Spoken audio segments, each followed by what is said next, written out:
Renungan Pagi Menjadi Putra dan Putri Allah oleh Ellen G. White, 25 Agustus 2021. Mari kita berdoa. Bapa kami yang di sorga, Allah pencipta langit dan bumi, laut dan segala isinya, Allah yang maha besar, maha kuasa, sumber segalanya, yang kami sembah selalu melalui anak-Mu yang tunggal, Yesus Kristus. Terpujilah Yesus, anak Allah yang maha tinggi, yang adalah roti hidup dan air hidup bagi kami. Pada pagi hari ini kami bersyukur boleh bangun dan berbakti, dan sebagaimana membaca dan mendengarkan nasihat firman-Mu, kiranya ini menjadi penggugah dan pembaharuan bagi masing-masing kami. Tolong kami ya Bapa, sepanjang hari ini kehendak-Mu yang jadi. Ampun kami akan dosa dan salah, karena kami berdoa hanya dalam nama anak-Mu yang tunggal, Yesus Kristus, yang adalah Tuhan dan Juru Selamat kami. Amin. Renungan hari ini akan dibacakan oleh Saudari Carla Tikonuwu. Silakan Saudari Carla. Terima kasih. Judul renungan kita hari ini, Salib membukakan topeng pemerintahan iblis. Ayat inti terdapat dalam Kolose 2 ayat 15. Ia telah melucuti pemerintah-pemerintah dan penguasa-penguasa dan menjadikan mereka tontonan umum dalam kemenangannya atas mereka. Di salib Golgota, kasih dan sifat mementingkan diri tegak berhadap-hadapan. Disinilah puncak kenyataannya. Kristus telah hidup hanya untuk menghibur dan memberkati, dan dalam membunuh Dia, iblis menyatakan kedurjanaan kebencian hatinya kepada Allah. Ditunjukkannya dengan nyata bahwa maksud pemberontakannya yang sesungguhnya ialah hendak menurunkan Allah dari tahtanya dan untuk membinasakan Dia yang olehnya kasih Allah ditunjukkan. Oleh kehidupan dan kematian Kristus, pikiran manusia pun turut kelihatan. Dari palungan hingga kayu salib, kehidupan Yesus merupakan suatu panggilan kepada penyerahan diri dan kepada persekutuan dalam penderitaan. Disingkapkannya tabir segala maksud manusia. Yesus datang dengan kebenaran surga, dan semua orang yang mencamkan suara Roh Kudus tertarik kepadanya. Orang-orang yang berbakti kepada diri sendiri adalah rakyat kerajaan iblis. Dalam sikap mereka terhadap Kristus, semua orang akan menunjukkan di pihak mana mereka itu berdiri. Maka demikianlah setiap orang menjatuhkan hukuman atas dirinya sendiri. Pada hari penghukuman terakhir kelak, setiap jiwa yang hilang akan mengerti sifat penolakannya akan kebenaran. Salib akan dihadapkan, dan artinya yang sesungguhnya akan dimaklumi oleh setiap pikiran yang telah dibutakan oleh pelanggaran. Di hadapan penglihatan akan Golgota, dengan korbannya yang penuh rahasia itu, orang berdosa akan berdiri dengan terkutuk. Setiap kebohongan akan disapu bersih, kemurtadan manusia akan tampak dalam keadaannya yang keji. Manusia akan melihat apa yang telah menjadi pilihan mereka, manakala segala isi hati kelak dinyatakan, baik yang setiawan maupun yang pemberontak akan bersatu mengatakan, adil dan benarlah segala jalan-Mu, ya Raja segala bangsa. Siapakah yang tidak takut ya Tuhan, dan yang tidak memuliakan nama-Mu? Sebab telah nyata kebenaran segala penghakiman-Mu.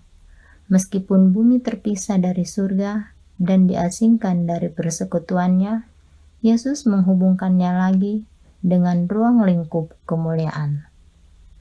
Demikian bacaan renungan kita pagi ini. Tuhan Yesus memberkati. Terima kasih atas penata layanan Saudari Carla. Tuhan Yesus memberkati. Selamat pagi saudaraku dalam Tuhan. Apakah pemerintahan setan tersebut? Kerinduan Segala Zaman buku kedua halaman 411 paragraf 1 menyatakan, kuasa memaksa terdapat hanya di bawah pemerintahan setan. Pemerintahan setan adalah pemerintahan yang menggunakan kuasa memaksa. Bahkan dalam Christ Triumphant halaman 13 paragraf 5, Roh Nubuat menyatakan bahwa semua kuasa yang memaksa dapat ditemukan di bawah pemerintahan setan. Allah tidak akan bekerja di jalur ini. Artinya, semua jenis pemaksaan adalah bagian dari pemerintahan setan. Mulai dari yang pemaksaan halus sampai dengan pemaksaan keras. Itu semua dari setan. Dan sifat memaksa ini bukanlah cara kerja Allah. Jika saudara sekalian perhatikan apa yang terjadi di dunia sekarang ini sehubungan dengan pandemi dan penanganan yang dilakukan, unsur pemaksaan mulai terasa. Ditambah lagi dengan program vaksin massal, sungguh nyata aspek pemaksaannya. Adakah yang baik dan benar harus dipaksa? Dan pemaksaan adalah ciri khas pemerintahan setan. Yang sedihnya adalah Gereja Advent yang mengaku sebagai Israel rohani mendukung program pemaksaan ini. Demikian juga dengan Israel jasmani. Mereka juga terlibat dalam program pemaksaan. Mereka di bawah kendali pemerintahan setan. Manuskrip 128 tahun 1897 paragraf 23 menyatakan, jadi itu, tidak hanya mereka yang menyaksikan penyaliban Kristus tidak pernah kehilangan kesan yang dibuat dalam pikiran mereka, tetapi pemandangan yang mengerikan ini mengungkapkan apa yang akan dilakukan umat manusia ketika berada di bawah kendali pemerintahan setan. Diperlihatkan apa hasil dari metode dan nasihat setan jika dia ingin mengendalikan dunia. Ini adalah peristiwa tentang penyaliban Yesus. Pilatus tidak menemukan kesalahan apapun pada Yesus. Tetapi oleh karena berada di bawah kendali pemerintahan setan, orang-orang Israel jasmani mendesak, memaksa Pilatus untuk menghukum mati Yesus dengan berteriak, "Salibkan dia, salibkan dia." Apakah teriakan itu dapat bergema di zaman kita sekarang ini dan berkata, "Vaksinasi dia, vaksinasi dia"? Hanya Tuhan yang tahu. Intinya, Israel jasmani sudah terlibat dalam pemerintahan setan dan dengan saksi serta tuduhan palsu, mereka memaksa pemerintahan Roma untuk menyalibkan Yesus. Bagaimanakah sikap Allah? Kerinduan Segala Zaman buku kedua halaman 411 paragraf 1 melanjutkan. Sebenarnya Allah dapat membinasakan setan dan para simpatisannya semudah seorang dapat melemparkan kerikil ke tanah. Tetapi ia tidak berbuat demikian. Pemberontakan hendaknya jangan dikalahkan dengan kekerasan. Yang namanya pemaksaan sangat kental dengan unsur kekerasan. Karena jika ada perlawanan terhadap pemaksaan, maka yang memaksa akan meningkatkan daya paksanya dengan kekerasan.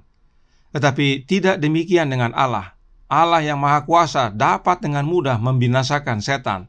Tapi tidak, itu bukan karakter Allah. Semua harus terjadi agar semua nyata, sebab alam semesta menyaksikan. Kerinduan Segala Zaman buku kedua halaman 412 paragraf 1 menceritakan, segenap sorga dan dunia-dunia yang tidak jatuh telah menyaksikan pertentangan itu. Dengan perhatian yang besar sekali mereka mengikuti peristiwa-peristiwa terakhir pada pergumulan itu. Mereka melihat juru selamat memasuki taman Getsemani. Jiwanya tunduk dengan kengerian kegelapan besar itu. Mereka mendengar seruannya yang pahit, "Ya Bapakku, jikalau sekiranya mungkin, biarlah cawan ini lalu daripadaku." Matius 26 ayat 39. Ketika hadirat Bapa ditarik, mereka melihat dia bersusah dengan kepahitan kesusahan yang melebihi kesusahan pada saat pergumulan terakhir dengan kematian. Peluh darah dipaksakan dari pori-porinya dan menetes ke atas tanah. 3 kali doa kelepasan keluar dari bibirnya. Sorga tidak dapat tahan melihat pemandangan itu lebih lama, dan seorang pesuruh diutus kepada anak Allah untuk memberi penghiburan. Inilah pemandangan yang sorga dan segenap dunia yang tidak jatuh saksikan. Apa yang setan lakukan kepada Yesus disaksikan oleh alam semesta. Lalu apa yang terjadi kemudian? Halaman 412 paragraf 2 melanjutkan. Sorga melihat korban itu diserahkan ke tangan orang banyak yang ingin membunuh, dan dengan ejekan dan kekerasan dibawa cepat-cepat dari suatu pengadilan ke pengadilan yang lain. Didengarnya olokan orang-orang yang menganiaya dia karena kelahirannya yang hina. Didengarnya penyangkalan dengan kutuk dan sumpah oleh salah seorang muridnya yang paling dikasihinya. Dilihatnya pekerjaan setan yang gila dan kuasanya atas hati manusia. Pemandangan yang sungguh menakutkan.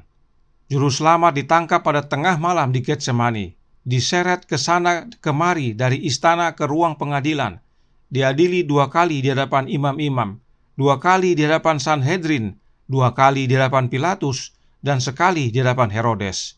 Diejek, didera, dipersalahkan, dan digiring keluar untuk disalibkan, sambil menanggung beban salib yang berat di tengah ratapan putri-putri Yerusalem dan olokan rakyat jelata. Kemudian kita lanjutkan ceritanya dalam halaman 412 paragraf 3. Sorga memandang Kristus yang tergantung di salib dengan perasaan sedih dan heran. Darah mengalir dari pelipisnya yang dilukai, dan peluh bercampur darah terdapat pada dahinya. Dari tangan dan kakinya darah jatuh, tetes demi tetes, di atas batu yang dilubangi untuk tempat menancapkan kaki salib itu. Luka-luka yang disebabkan oleh paku terbuka lebar ketika berat tubuhnya menekan tangannya. Nafasnya yang berat bertambah cepat dan dalam. Ketika jiwanya terengah-engah di bawah beban dosa-dosa dunia, segenap sorga dipenuhi keheranan ketika doa Kristus dipersembahkan di tengah penderitaannya yang mengerikan. Ya Bapa, ampunilah mereka, sebab mereka tidak tahu apa yang mereka perbuat. Lukas 23 ayat 34. Meskipun demikian, disitulah berdiri orang-orang yang dibentuk menurut peta Allah, bersatu hendak meremukan hidup anaknya yang tunggal. Alangkah ngerinya pemandangan itu bagi semesta alam. Ini semua adalah pekerjaan pemerintahan setan. Lalu Yesus pun menyerahkan nyawanya kepada Bapa dan mati. Apakah yang terjadi saat Yesus mati? Kerinduan Segala Zaman buku kedua halaman 414 paragraf 1 menyatakan, setan melihat bahwa penyamarannya sudah dirusakkan. Cara kerjanya dipaparkan di hadapan malaikat-malaikat yang tidak jatuh dan di hadapan alam semesta. Ia telah menyatakan dirinya sebagai pembunuh. Oleh menumpahkan darah anak Allah, ia telah mencabut dirinya sendiri dari simpati makhluk-makhluk sorga. Sejak saat ini pekerjaannya dibatasi. Sikap apapun diambilnya, ia tidak dapat lagi menunggu malaikat-malaikat ketika mereka datang dari istana sorga dan menuduh di hadapan mereka bahwa saudara-saudara Kristus mengenakan jubah hitam dan kenajisan dosa. Hubungan simpati yang terakhir antara setan dan dunia diputuskan. Oleh kematian Yesus di salib, topeng setan dibuka. Penyamarannya rusak. Alam semesta dan sorga akhirnya melihat bahwa setan adalah pembunuh. Hubungan simpati putus. Namun sedihnya masih banyak umat manusia di dunia ini yang membina hubungan simpati dengan setan dan akhirnya berada di bawah pemerintahan setan. Mereka senang dengan kuasa pemaksaan, dan itulah yang banyak terjadi saat ini. Roh Nubuat menyatakan yang berikut ini dalam Kemenangan Akhir halaman 642 paragraf 2. Yang menyatakan, penganiayaan dalam berbagai bentuknya adalah perkembangan suatu prinsip yang akan terus ada selama setan masih ada dan kekristenan mempunyai kuasa vital. Tak seorang pun dapat melayani Allah tanpa melawan pasukan kegelapan. Malaikat-malaikat jahat akan menyerang mereka, takut kalau-kalau pengaruh mereka dirampas dari tangan mereka. Orang-orang jahat yang dicela oleh teladannya akan bersatu dengan mereka dalam usaha untuk memisahkan umatnya dari Allah dengan pencobaan yang memikat. Bila mana ini tidak berhasil, maka tindakan kekerasan akan digunakan untuk memaksa hati nurani. Pekerjaan setan yang memaksa masih berlangsung sampai sekarang. Dia dan para pengikutnya akan berusaha untuk memikat manusia. Tetapi kalau upaya memikat gagal, maka tindakan kekerasan akan digunakan untuk memaksa. Hal serupa yang terjadi sekarang ini. Manusia dipikat dengan sebuah solusi untuk pandemi. Namun kedoknya setan mulai terbuka dan karenanya banyak yang menolak. Dan karena upaya daya pikat setan gagal, maka tindakan kekerasan mulai diterapkan untuk memaksa agar manusia mau terima solusi tersebut. Apa yang terjadi saat ini dengan vaksin adalah contoh kecil. Akan ada yang besar dan bertambah besar nantinya. Oleh karenanya, kebutuhan terbesar kita adalah Yesus Kristus. Itu sebabnya Roh Nubuat menyatakan dalam The Great Controversy halaman 517 paragraf 2 yang berbunyi, "Tetapi mereka yang mengikuti Kristus selalu aman di bawah pengawasannya. Malaikat-malaikat yang unggul dalam kekuatan dikirim dari sorga untuk melindungi mereka." Siapakah yang mengawasi kita? Yesus Kristus itu sendiri yang mengawasi kita. Dia tidak suruh orang lain atau oknum lain. Sebab Yesus berjanji untuk menyertai kita sampai akhir zaman. Dan untuk melindungi kita, Yesus utus malaikat-malaikatnya. Oleh karenanya, jadikan Yesus satu-satunya pelindung dan penghibur kita. Tuhan memberkati, saya bawa dalam nama Yesus. Amin. Mari kita berdoa.